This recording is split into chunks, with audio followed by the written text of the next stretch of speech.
Hello दोस्तों, आज से हम हिंदी व्याकरण शुरू करेंगे। हमारा हिंदी व्याकरण का फर्स्ट टॉपिक है भाषा, व्याकरण एवं लिपि का परिचय।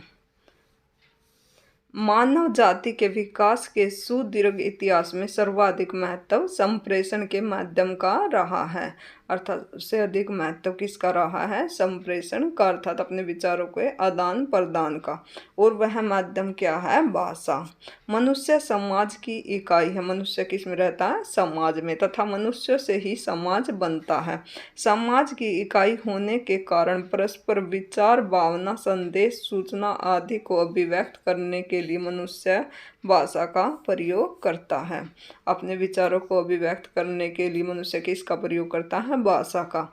यह भाषा चाहे संकेत भाषा हो अथवा व्यवस्थित ध्वनियों, शब्दों या वाक्यों में प्रयुक्त कोई मानक भाषा हो।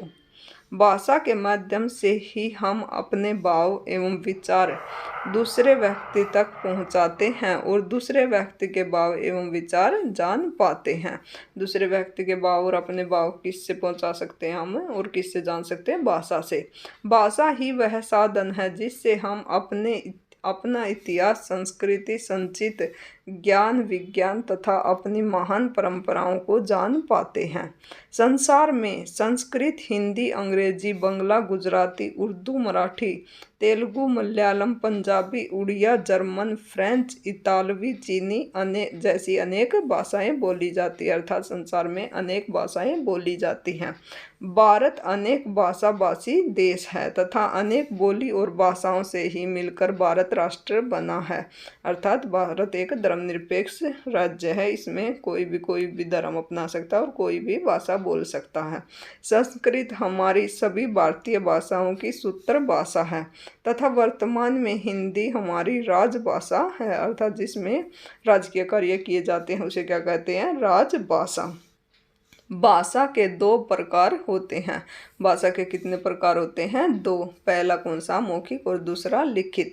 लेकिन आजकल सांकेतिक भाषा को भी अपना लिया गया है। मौखिक भाषा आपस में बातचीत के द्वारा भाषणों तथा उद्बोधनों के द्वारा प्रयोग में लाई जाती है। लिखित भाषा लिपि के माध्यम से लिखकर प्रयोग में लाई जाती है। यद्यपि भाषा भौतिक जीवन के पदार्थों तथा मनुष्य के व्यवहार व चिंतन की अभिव्यक्ति के साधन के रूप में विकसित हुई है, जो हमेशा एक सी नहीं रहती, अपितु उसमें दूसरी बोलियों, भाषाओं से, संपर्क भाषाओं से शब्दों का आदान प्रदान होता रहता है। जीवन के प्रति रागात्मक संबंध भाषा के माध्यम से ही उत्पन्न होते हैं। अर्थात जो हमारे अंदर रागात्मक संबंध होते हैं वो किससे व्यक्त कर सकते हैं हम? भाषा से। किसी सभ्य समाज का आधार उसकी विकसित भाषा को ही माना जाता है। हिंदी खड़ी बोली ने अपने शब्द भंडार का विकास दूसरी जनपदीय बोलियों, संस्कृत तथा अन्य समकालीन विदेशी भाषाओं के शब्द भंडार के मिश्रण से किया है, किंतु हिंदी के व्याकरण के विविध रूप अपने ही रहे हैं। हिंदी में अरबी, फारसी, अंग्रेजी आदि विदेशी भाषाओं के शब्द भी प्रयोग के आधार पर तथा व्यवहार के आधार पर आकर समाहित हो गए हैं। भाषा स्थायी नहीं होती तथा उसमें दूसरी भाषा के लोगों के संपर्क में आने पर परिवर्तन होते रहते हैं। अर्थात जब हम एक स्थान से दूसरे स्थान पर जाकर रहने लगते हैं तो वहाँ की भाषा के भी हमारे अंदर कुछ शब्द आने लगते हैं। अर्थात हमारी भाषा समय समय पर चेंज होती रहती है। भाषा में यह परिवर्तन धीरे धीरे होता है और इन परिवर्तनों के कारण नई नई भाषाएं बनती रहती हैं। इसी कारण संस्कृत, पाली, प्राकृत, अपभ्रंश आदि के क्रम में ही आज की हिंदी तथा राजस्थानी, गुजराती, पंजाबी, सिंधी, बंगला, उड़िया, असमिया, मराठी आदि अनेक भाषाओं का विकास हुआ है। अर्थात भाषाओं में परिवर्तन के द्वारा ही इन भाषाओं का विकास हुआ है। भाषा के भेद। जब हम आपस में बातचीत करते हैं तो मौखिक भाषा का प्रयोग करते हैं तथा पत्र, लेख, पुस्तक, समाचार पत्र आदि में लिखित भाषा का प्रयोग करते हैं। विचारों का संग्रह भी हम लिखित भाषा में करते हैं। अर्थात विचारों को यदि हम इकट्ठा करके रखें, जो संग्रह कर सकते हैं ताकि उसे बाद में भी देख सके, तो वो लिखित भाषा को ही देख सकते हैं। मौखिक भाषा तो हम आम बोलचाल में प्रयोग कर सकते हैं। मौखिक भाषा और लिखित भाषा मूलतः सामान्य जनजीवन के बीच बातचीत में मौखिक भाषा का प्रयोग होता है। इसे प्रयत्न पूर्वक सीखने की आवश्यकता नहीं होती, बल्कि जन्म के बाद बालक द्वारा परिवार व समाज के संपर्क तथा परस्पर संप्रेषण व्यवहार के कारण स्वाभाविक रूप से ही मौखिक भाषा सीखी जाती है, जबकि लिखित भाषा की वर्तनी और उसी के अनुरूप उच्चारण प्रयत्न पूर्वक सीखना पड़ता है। अर्थात जो लिखित भाषा है उसे हमें सीखना पड़ता है। मौखिक भाषा की ध्वनियों के लिए स्वतंत्र लिपि चिन्हों के द्वारा ही भाषा का निर्माण होता है। अर्थात मौखिक भाषा की ध्वनियों का स्वतंत्र निर्माण किससे होता है? लिपि चिन्हों से। भाषा और बोली। भाषा और बोली क्या है? एक सीमित क्षेत्र में बोले जाने वाले भाषा के स्थानीय रूप को क्या कहते हैं? बोली। अर्थात एक सीमित छोटे क्षेत्र में बोली जाने वाली भाषा कहलाती है, जिसे उपभाषा भी कहते हैं। कहा गया है कि कोस कोस पर पानी बदले 5 कोस पर वाणी। हर 5-7 मील पर बोली में बदलाव आ जाता है। भाषा का सीमित, अविकसित तथा आम बोलचाल वाला रूप बोली कहलाता है, जिसमें साहित्य रचना नहीं होती तथा जिसका व्याकरण नहीं होता, वह शब्दकोश भी नहीं होता। जबकि भाषा विस्तृत क्षेत्र में बोली जाती है, उसका व्याकरण और शब्दकोश होता है तथा उसमें साहित्य लिखा जाता है। किसी बोली का संरक्षण तथा अन्य कारणों से यदि क्षेत्र विस्तृत होने लगता है तथा उसमें साहित्य लिखा जाने लगता है, तो वह भाषा अर्थात विभाषा बनने लगती है तथा उसका व्याकरण निश्चित होने लगता है। अर्थात जिसमें साहित्य लिखा जाने लगता है उसे क्या कहते हैं? विभाषा। हिंदी की बोलियाँ। हिंदी केवल खड़ी बोली मानक भाषा का ही विकसित रूप नहीं है, बल्कि उसमें अन्य बोलियाँ भी समाहित हैं, जिसमें खड़ी बोली भी शामिल है। ये कौन कौन सी हैं? पूर्वी हिंदी, पश्चिमी हिंदी, बिहारी, राजस्थानी और पहाड़ी। ये कितनी हैं? 5। पूर्वी हिंदी में हम देखते हैं अवधी, बघेरी और छत्तीसगढ़ी। पूर्वी हिंदी में कौन कौन सी हैं? अवधी, बघेरी और छत्तीसगढ़ी। हम इसे कैसे याद रखेंगे? A, B, C। ये कौन सी है? पूर्वी Hindi. A Awadhi, B Bagheri और C छत्तीसगढ़ी। पश्चिमी हिंदी। पश्चिमी हिंदी को याद रखने के लिए हम ट्रिक अपनाएंगे। कब कब है। क्या अपनाएंगे? कब कब है। कैसे? कोरवी। बैसे ब्रजभाषा। कैसे? कन्नौजी। और बैसे बांगरू। और है से हरियाणवी। खड़ी बोली। खड़ी बोली को कोरवी भाषा भी कहते हैं। ब्रज भाषा बांगरू अर्थात हरियाणवी, बुंदेली और कन्नौजी। तो हम इसे कैसे याद रखेंगे? कब कब है। बिहारी हिंदी की प्रमुख बोलियां कौन कौन सी हैं? मगही, मैथिली और भोजपुरी। बिहारी की मग में एक मेथी, एक मग मेथी। बिहारी के भोजन में एक मग मेथी। से हम कैसे याद रखेंगे? बिहारी के भोजन में एक मग मेथी। भोजन से भोजपुरी, मग से मगही और मेथी से मैथिली।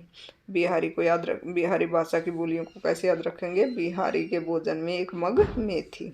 राजस्थानी की मारवाड़ी, मेवाड़ी, मेवाती और हाड़ौती। मेवाड़ी, मारवाड़ी, मेवाती और हाड़ौती बोलियां शामिल हैं। कुछ विद्वान मालवी, ढूंढारू और बागड़ी को भी राजस्थानी की अलग बोलियां मानते हैं। पहाड़ी की गढ़वाली, कुमाऊनी और मडियाली बोलियां हिंदी की बोलियां हैं। इन बोलियों के मेल से बनी हिंदी को संविधान सभा ने 14 सितंबर 1949 को भारत की राजभाषा स्वीकार किया था। हिंदी दिवस भी कब मनाया जाता है? 14 सितंबर को।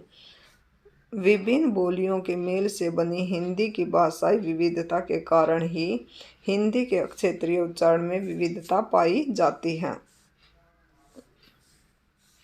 हिंदी भाषा और व्याकरण। हिंदी व्याकरण हिंदी भाषा को शुद्ध रूप से लिखने और बोलने संबंधी नियमों की जानकारी देने वाला शास्त्र है। किसी भी भाषा को जानने के लिए उसके व्याकरण को भी जानना बहुत आवश्यक होता है। हिंदी की विभिन्न ध्वनि, वर्ण, पद, पद्यांश, शब्द, शब्दांश, वाक्य, वाक्यांश आदि की विवेचना तथा उनके विभिन्न घटकों प्रकारों का प्रयोग हिंदी व्याकरण में किया जाता है। हिंदी व्याकरण को मोटे तौर पर वर्ण विचार, शब्द विचार, वाक्य विचार आदि 3 वर्गों में विभाजित किया जाता है। हिंदी व्याकरण को कितने वर्गों में विभाजित किया जाता है? वर्ण विचार, शब्द विचार और वाक्य विचार।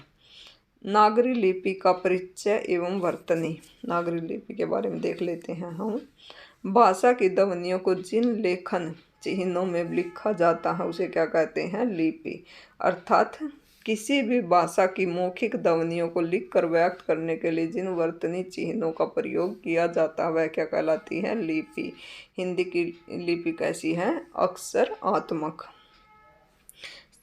और जो प्राचीन काल में लिखी जाती थी वो कैसी थी?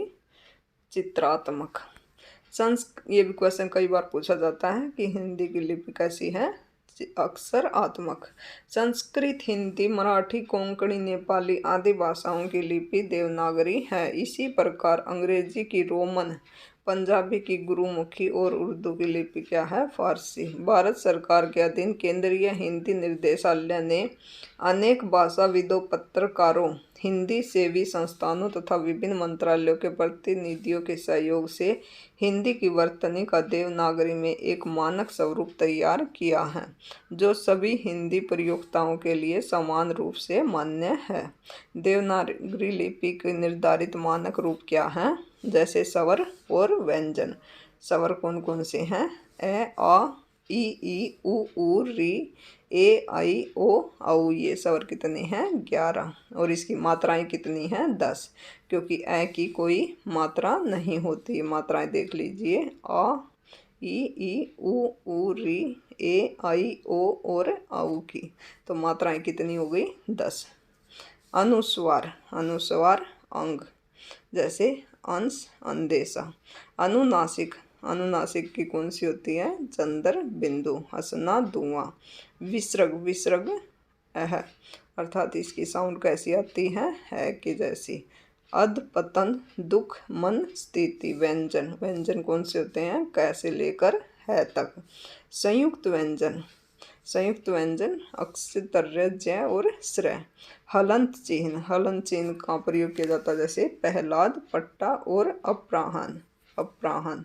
ग्रहित स्वर, जैसे आ, अर्थात डॉक्टर। कॉलेज। ये कौन से हैं? गृहीत स्वर। ये किससे लिए गए हैं? अंग्रेजी भाषा से। गृहीत व्यंजन, जैसे क जैसे ये बिंदी वाला, ख, ग, ज और फ, अर्थात जिसमें ये बिंदी आती है। ये किससे लिए गए? उर्दू और फारसी से। अंग्रेजी से लिए गए हैं, जैसे ये डॉक्टर, कॉलेज। और फारसी से गृहीत व्यंजन को, फारसी से गृहीत ध्वनियाँ कौन सी हैं? जैसे ये बिंदी वाले हैं, जो से ये किससे लिए गए हैं? फारसी से। गरीब, गजल, फन, कोम और खत। पुनः याद रखने के लिए जो इम्पोर्टेंट पॉइंट है उन्हें देख लेते हैं हम अपनी बात एक दूसरे को भाषा के माध्यम से ही व्यक्त करते हैं। हम अपनी बात किससे करते हैं व्यक्त? भाषा से। भाषा के कितने रूप हैं? 2 रूप हैं, मौखिक, लिखित और एक और है सांकेतिक। मौखिक भाषा को लिखने के लिए जिन लेखन चिन्हों का प्रयोग किया जाता है उसे क्या कहते हैं? लिपि। भाषा के सीमित क्षेत्र में बोले जाने वाले स्थानीय रूप को बोली या उपभाषा कहते हैं, और जिसमें थोड़ा बहुत साहित्य होने लगता है उसे क्या कहते हैं? विभाषा। हिंदी की 18 से लेकर 22 बोलियां 5 उपभाषाएं विभाषाओं में विभाजित की गई हैं। इसकी ये बोलियां क्वेश्चन में कई बार आंसर में 17 है, तो हम 17 भी टिक कर सकते हैं, क्योंकि ये अनेक विद्वानों ने अलग अलग बोलियां बताई हैं। जैसे भोलानाथ तिवारी ने 18 बताई हैं, वैसे आम इसकी 17 बोलियां हैं। पश्चिमी हिंदी, पूर्वी हिंदी, राजस्थानी, बिहारी और पहाड़ी। और उपभाषाएं कितनी हैं? 5। पश्चिमी हिंदी, पूर्वी हिंदी, राजस्थानी, बिहारी और पहाड़ी। भाषा को शुद्ध लिखने व बोलने संबंधी जानकारी देने वाले शास्त्र को क्या कहते हैं? व्याकरण। हिंदी भाषा की लिपि क्या है? देवनागरी। ये हमारा हिंदी भाषा का टॉपिक समाप्त हो गया। Thank you for watching.